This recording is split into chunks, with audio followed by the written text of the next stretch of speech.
You know, life was easier as a kid, before the weight of the world was on your shoulders. I don't know about you, but my toys were fun. They didn't sit on the shelf in the package. They got played with a lot. My name's Doug, and I miss my toys. I have always been into video games. When I was a kid, one of my most favorite places in the world was the arcade.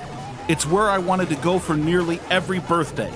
Jumping barrels, punching the bad guys amongst the lights and the noise always made me smile. It makes me sad that my favorite arcade is now a Pilot gas station. Anyway, when we couldn't get to the arcade, we played at home. I had played the Atari 2600 and the Magnavox Odyssey at friends' houses, but video games at home for me began at the age of 6, when our family got an Intellivision. The Mattel Intellivision was released in 1979 and was widely available by 1980. That's when we got this one, and after 36 years, it still works.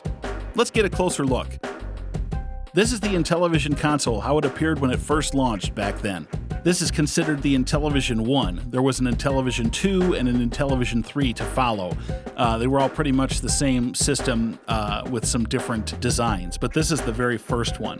You can see here that it was kind of different shades of brown and gold, and the side had this wood grain to it because back then everything needed to look like it belonged with your furniture. So that's what it has the wood grain for. You can see here the two controllers are actually wired directly to the system. So you couldn't, sit, 30 feet back or whatever and have no wires or anything. You had to be kind of next to this thing to use it. So both of you had to be next to this thing to use it if you were playing two players. So it was a social thing because, you're sitting right there with friends or family or whatever, all playing together on the couch, huddled around the TV. These controllers were actually pretty revolutionary for the time, but they're kind of difficult to get a handle on. But since I grew up with them, I got used to them. For something back then, they were pretty complicated, considering that the Atari 2600 had a joystick that moved in 8 directions and one button. These things had a disc that moved in 16 directions and lots of buttons. You had this keypad here with 0 through 9 and clear and enter as well. And you also had these side buttons, the upper ones and the lower ones. The upper ones were actually connected to each other, so they kind of counted as one button, but there was one on either side. And then the two bottom side buttons were both separate. And the way you played these games with the Intellivision is a lot of the games, some of the later ones didn't, but pretty much all of the earlier ones, especially by Mattel, came with these little plastic overlays. And you slip the overlay over the keypad in the controller, and it showed you what the controls were for the game. I always thought these overlays looked really nice. They could get kind of beat up or damaged over time from use, and we had plenty of them get beat up. The bottoms would get chewed up from sticking them in the pads, in the controllers wrong, or trying to stick them and they wouldn't fit quite right. And then, of course, the stuff would kind of wear off too. But it just happened just from use. And all the games came on cartridges, which was the style at the time. On the side here was the cartridge port, and they had all the pins and everything, and then you just stick the cartridge in and go. No discs, no installs, no downloading and waiting for stuff. You just went. That was it. It was a lot simpler back then. Now, it's difficult to get Shira to participate in most video games, but she does like to hang out when we play them here in the house. And usually she just kind of sits there with me and she'll watch the TV, or she'll just curl up in a little ball and go to sleep. Yes, this is what my distracted producer did while I was getting assets ready for the show. But she had a good time. I actively collected Intellivision games for about 6 or 7 years, and my collection contains nearly 50 titles. For this episode, let's look at a couple titles from Mattel. This first title is Night Stalker from 1982. This could be considered one of the original instances of survival horror in games, appearing 14 years before Resident Evil and the coining of the genre. It all takes place on a single screen, as many games did at the time. The goal here is merely to survive as long as you can, and as your score grows, so does the challenge. Let's see this game in action. One thing I liked about Intellivision were all the little extra touches and differences, like the overlays, for example, or the fact that most of the games, if not all of them, from what I remember, had title screens. And a lot of games back then, you just turned them on and they were going. And, you know, these all had title screens and a nice presentation, I thought. Okay, this is Night Stalker. And you can see there, I'm the little guy running. I'm running towards the gun. The first thing you got to do is pick up the gun so you can defend yourself. You actually start with nothing. And you get a gun. Each gun has about 6 shots in it, from what I remember. And it's been a long time since I played this. And you have to defend yourself in the maze, and you got to survive as long as you can. So you want to take out the robots. There, I just took the first one out. I took out another spider, too. The robots can, of course, destroy you. And there I just got destroyed because I got hit. And the spiders and the bats will slow you down. So if you get caught up with those guys, you wind up slowing down. And then, of course, you're vulnerable to be hit by the robots. So you have to be careful about that. You start with 6 little men. And the only place you can be safe is that bunker that's in the middle there. So nothing can shoot you as long as you're in that.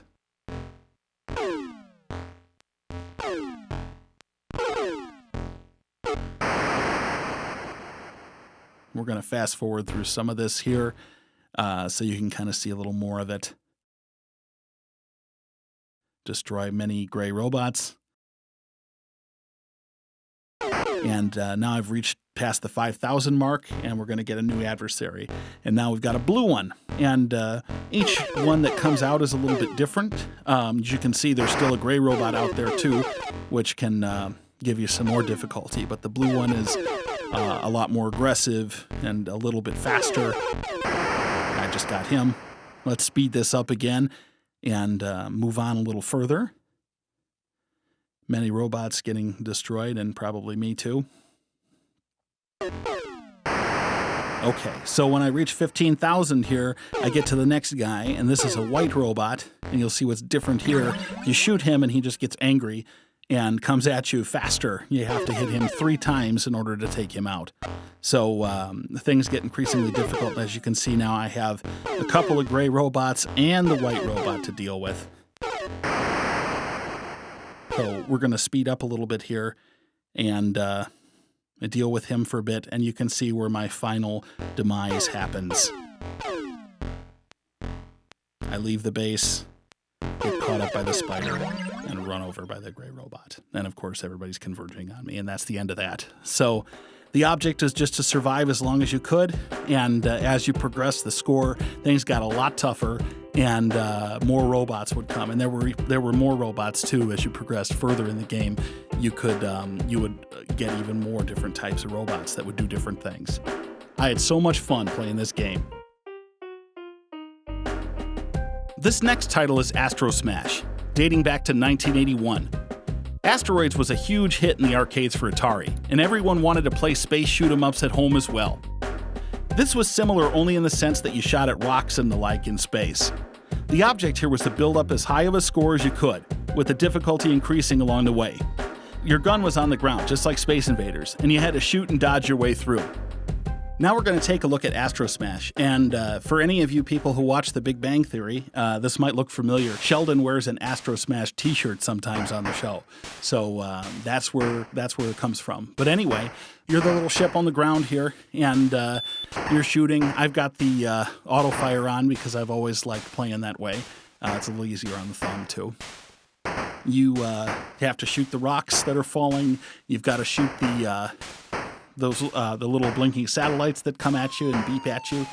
They also chase after you, and you need to shoot those spinners. We used to call these little blinky things satellites, and we used to call those spinners bombs in the house. I don't know why, it's just what we did. But anyway, the rocks come down. You shoot the rocks and you get points. If you miss the rocks and they hit the ground, they don't destroy you or anything, but you do lose points. So you want to keep hitting more stuff to make your net score a lot higher. And this game is all about score. As you progress, every 1,000 points gives you another ship. You don't lose those unless you get hit. And then progressively as you go up, the stage changes. This game was a popular one in our house. We played this a lot, had a lot of fun trying to beat each other's high scores. As you can see here, I'm going to show some clips through the stages. The thing that changes is the sky changes color, and obviously the number in the corner changes as you go up. And as you progress through this game, the levels get tougher and faster and tougher and faster and tougher and faster. Now, this actually took me about 20 or 30 minutes to get from the first stage up to the sixth one. But here, obviously, I've condensed some of it so you get a chance to see them all. What you'll see here is a lot of quick moves and near misses and crashes and ships blowing up. Enemies would change as you progress, too. Not only do you get these big spinners like you do in the beginning, but you get some little spinners, and then as you move up in the levels, they start to come on angles. They'll start to come more than one at a time. They'll come faster or they'll come slower, and you'd have to try to figure out how to catch them all before you lost. And also, as you go up in points, there's even introductions of another enemy, too. You get this UFO that comes on the screen at pretty much at random times, and it's worth a lot of points, so it's good to hit it each time, but it's also dangerous and distracting. So that's Astrosmash. I actually quit the game here before it was done, right after I stopped the camera, but I wonder, someday I'll have to play it all the way through and see how far I can still get. Thank you so much for tuning into this episode of I Miss My Toys. We'll be looking at other Intellivision stuff and other fun toys in the future. Keep tuning in, share it with your friends, subscribe to the show. Thanks for watching. We'll see you next time.